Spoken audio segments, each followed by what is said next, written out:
ನಾನೀಗ ಚಂದ್ರಶೇಖರ ತರ್ಕ ಈಗ ದಿಡುಪೆಯಲ್ಲಿ ಇದ್ದೇನೆ. ದಿಡುಪೆಯಲ್ಲಿ ಕೋಮರಾಜೆ ರತ್ನಮಾಲಾ ಅವರ ಮನೆಯಲ್ಲಿದ್ದೇನೆ. ಅವರು ಒಂದು ವಿಶಿಷ್ಟವಾದಂಥ ಉಯ್ಯಾಲೆಯನ್ನು ಮಾಡಿದ್ದಾರೆ.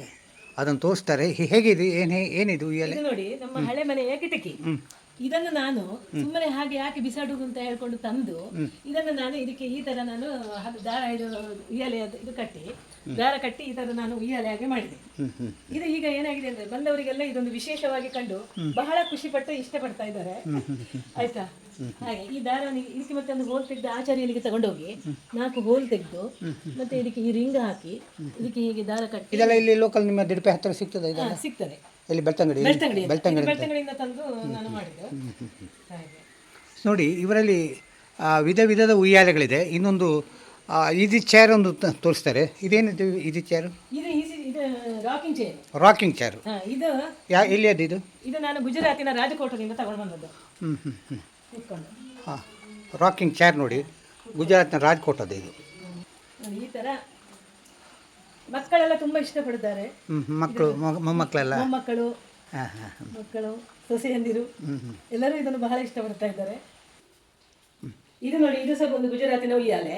ಈ ಗುಜರಾತಿನಲ್ಲಿ ಪ್ರತಿ ಮನೆಯ ಎದುರುಗಡೆ ಅವರಿಗೊಂದು ಇದು ಉಯ್ಯಾಲೆ ಹಾಕುವ ಒಂದು ಪದ್ಧತಿ ಇದೆ. ಆಯ್ತು, ಅಲ್ಲಿ ಉಯ್ಯಾಲೆ ಬಹಳ ಫೇಮಸ್. ಇದನ್ನು ಹೇಗೆ ತಂದ್ರೆ ಅಲ್ಲಿಂದ? ಇದನ್ನೆಲ್ಲ ಬೋಲ್ಟ್ ನಟ್ಟಿದೆ. ಇದನ್ನೆಲ್ಲ ತೆಗೆದು ಮತ್ತೆ ಇಲ್ಲಿ ಬಂದು ಅಸೆಂಬಲ್ ಮಾಡಿದೆ.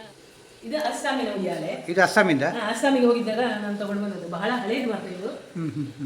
ತುಂಬಾ ವರ್ಷಗಳ ಹಿಂದಿನ ಉಯ್ಯಾಲೆ. ಅದೇ ಸಿಗ್ತದೆ ಈಗ ಸಹ ಈ ಥರದ್ದೆಲ್ಲ. ಇದರಲ್ಲಿ ಬೇರೆ ಬೇರೆ ಥರ ಡಿಸೈನ್ಗಳಲ್ಲಿ ಸಿಗ್ತದೆ. ಇದೊಂದು ಥರದ ಉಯ್ಯಾಲೆ. ಇದೇನಿದು ವಿಶೇಷ ಈ ಉಯ್ಯಾಲೆ? ಇದು ಒಂಥರ ತೊಟ್ಟಿಲ ಟೈಪಿನ ಉಯ್ಯಾಲೆ, ಹಳೆಯ ಕ್ರಮದ ಉಯ್ಯಾಲೆ.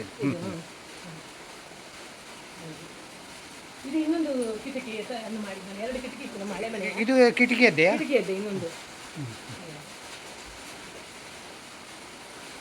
ನೋಡಿ, ರತ್ನಮಾಲಾ ಇವರ ಮನೆಯಲ್ಲಿ ಬೇರೆ ಬೇರೆ ನಮೂನೆಯ ಒಂದು ಉಯ್ಯಾಲೆಗಳು ಮತ್ತು ರಾಕಿಂಗ್ ಚೇರ್ಸ್ ಅಥವಾ ಈಸಿ ಚೇರ್ಸ್ ಇದೆ. ನೋಡಿ, ಇದೇನಿದು? ಇದು ಒಂದು ಈಸಿ ಚೇರ್. ಇದು ಬರ್ಮಾದಿಂದ ತಗೊಂಡು. ಬರ್ಮಾದಿಂದಲ್ಲ? ಹೌದು. ಒಮ್ಮೆ ತೆಗಿರಿ ಅದರ ಇದು ಬಟ್ ನೋಡಿ, ಇದು ಬರ್ಮಾದ ಒಂದು ಈಸಿ ಚೇರ್, ಭಾಳ ಟಿಪಿಕಲ್ ಈಸಿ ಚೇರ್. ಈ ಈಸಿ ಚೇರ್ನ ಹಿಂದುಗಡೆ ನೋಡಿ ಬೆಲ್ಟ್ ಇದೆ. ಇದರಲ್ಲಿ ಇದನ್ನು ಫೋಲ್ಡ್ ಮಾಡಲಿಕ್ಕೆ ಆಗ್ತದೆ. ಬೆಲ್ಟ್ ಒಂದು ಈಸಿ ಚೇರ್ ನೋಡಿ.